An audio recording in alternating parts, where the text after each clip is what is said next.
The script in this video can be found on GitHub, which is linked to through our website, tsg-lab.org. You click on LCPC transform, and you click on the link that says Image Preprocessing Tools. When you click on that, this GitHub repository opens. This is the folder you want, .interpolating Segmentor. If you click on it, this is the HTML file that is the script. If you want to download it, you can just click on that, and then there is a download raw file button here, and that will download the script to your desktop. And then if you go back by clicking on that file name, here are practice files. There's only two, so you can click on each, and then again click on download, and you can click on practice files again, click on the second one, and click on download. In this tutorial, we will learn how to use the .interpolator tool. Once you've downloaded the files, here's the HTML file. You just click and drag it into a browser. This script has been confirmed to work with Google Chrome and Firefox. So once you've loaded it, here's the button to load an image. I have provided two practice images. Here's one, and here's the other one. Let's click here to load a file. We will load this one. Here it is. You can zoom in and out by clicking on these buttons, and then you can also pinch zoom on your touchpad, but that's hard to control on this, so I recommend using these buttons. You can use the double finger drag to move this around in the viewing area. Say we want to outline or segment this top part of this compartment. And so here I'm going to start clicking, so I'm going to zoom in so I can see all the edges and curves, and here I'm going to start clicking. So here I'm going to extrapolate across. This image does have artifacts. You see these parallel lines that causes a shift.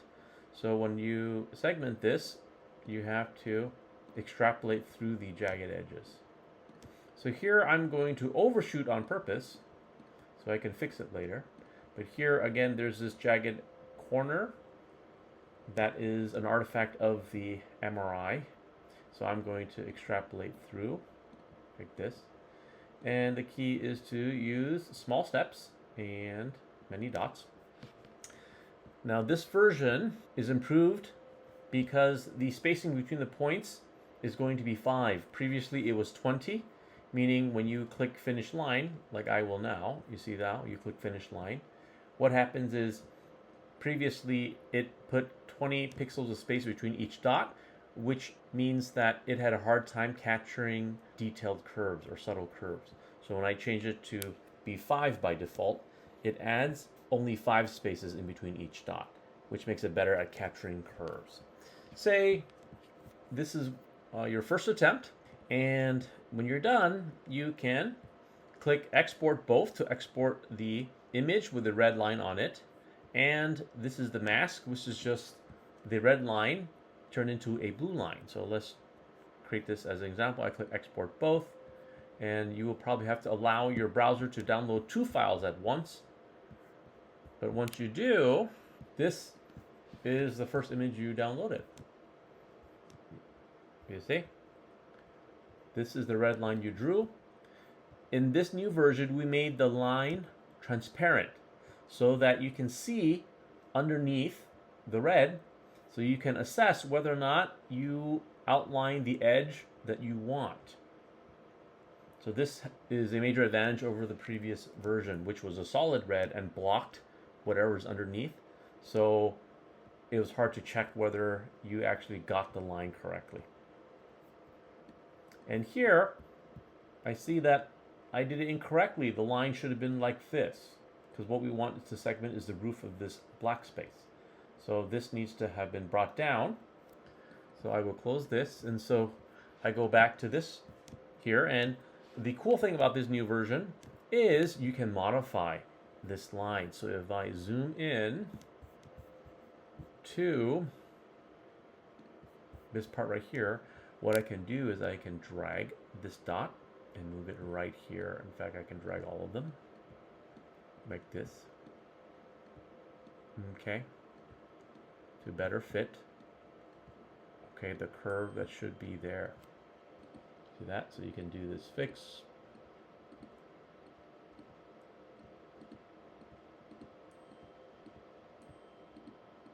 Let me see. Now what would be a smooth curve? There we go. You see? You can fix it, and then you can export it again.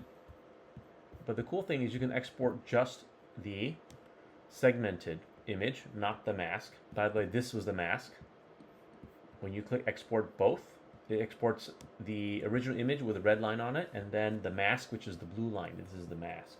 So now, since you made a modification, what you can do is there's a text box here. You can call this V2, meaning your second attempt. And when you click export, just this button this time, what happens is it now names this new version with underscore V2.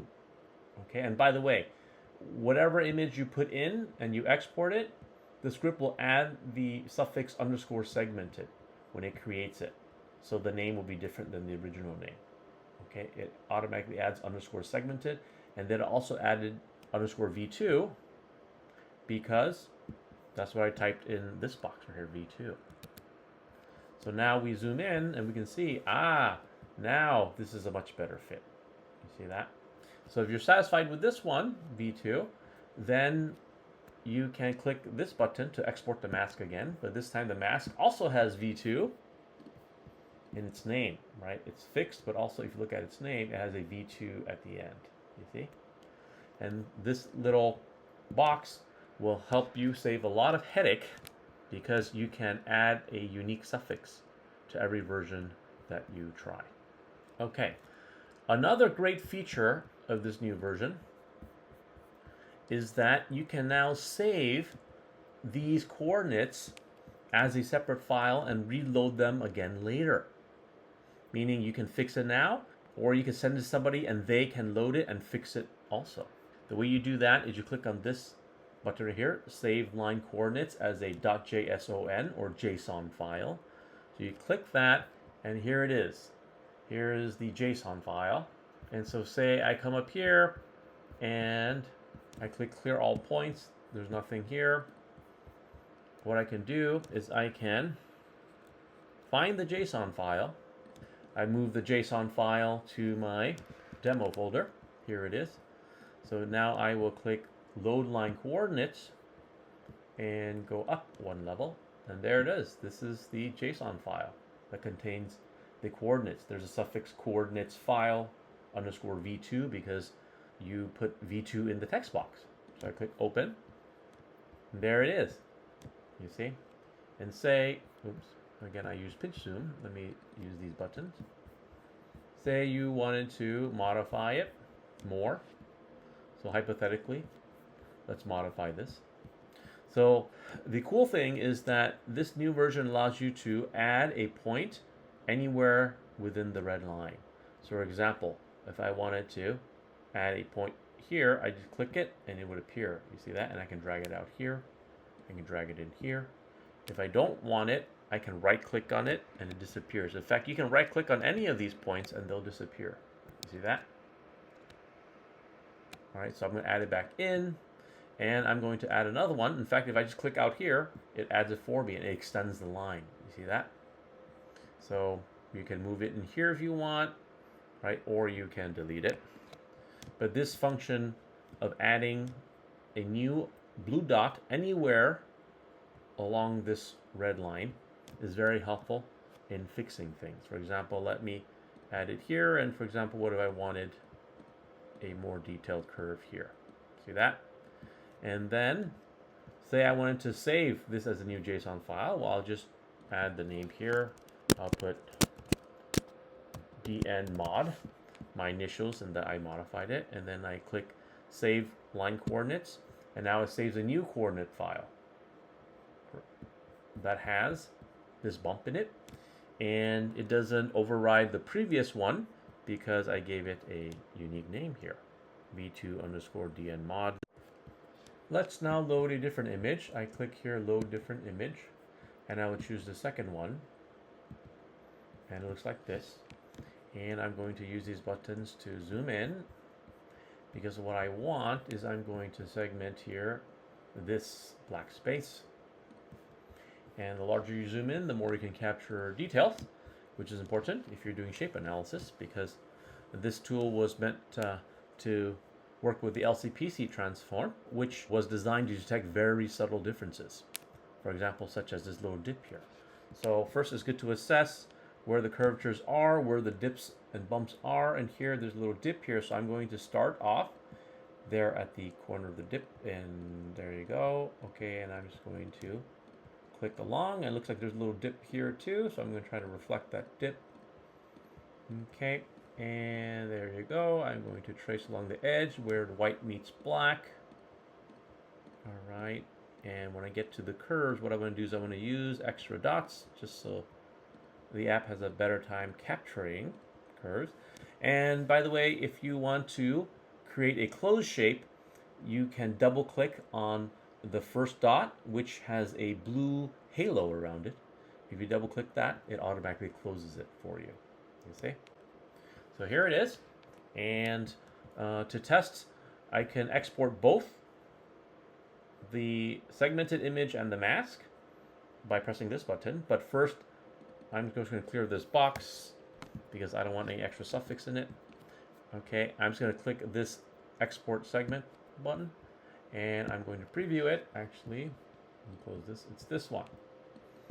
So I zoom in, and you see, because the red line is now opaque, I can actually see where the middle of the red line is in terms of what's behind it.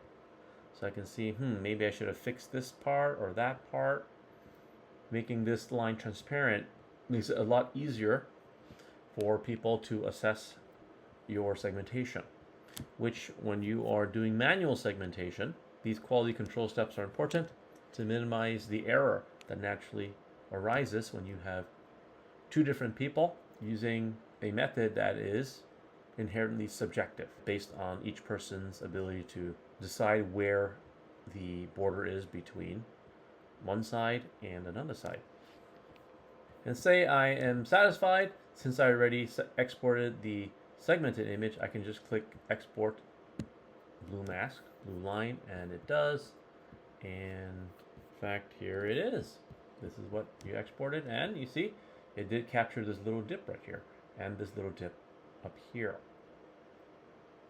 So for record keeping purposes, you want to save the image that comes from this button, the image that comes from this button, but also the coordinates file, the JSON file. So make sure you click this, and here it is. This is the JSON file, ends with .json. So those are the three images that you should store for your records and for comparisons between you and the other person who is also segmenting this image. So now I'm going to just demonstrate. Here I'm going to click clear all points. Oh, by the way, I didn't demonstrate earlier that as you're clicking and say you sneezed and made a mistake, what you could do is click undo last point, and it'll keep undoing each consecutive dot. Or you can click clear all points and they all disappear. Now I will purposely draw long lines like this and say that's what I wanted. Then I realize, uh-oh, I missed something right here and I missed something right here. I can actually fix this part right here and this part right here. I do it by zooming in large so that I can see the red space. And what I can do is I can click here and add another point. Okay, which means allows me to move these points, and all of a sudden there is a bump right here. You see that? I clicked on the red line to add a point, and I moved that point. And down here, say I can move this point out of the way to see that there's actually a dip right here. So what I'm going to do is I'm going to click here to add a new point. This point will be the base of the dip, and this will be part of the rise. You see this? And this will be part of this rise here. It looks like there's a slight rise. Okay, so it goes up, down, and up again. All right. So you can make these adjustments. And there you go.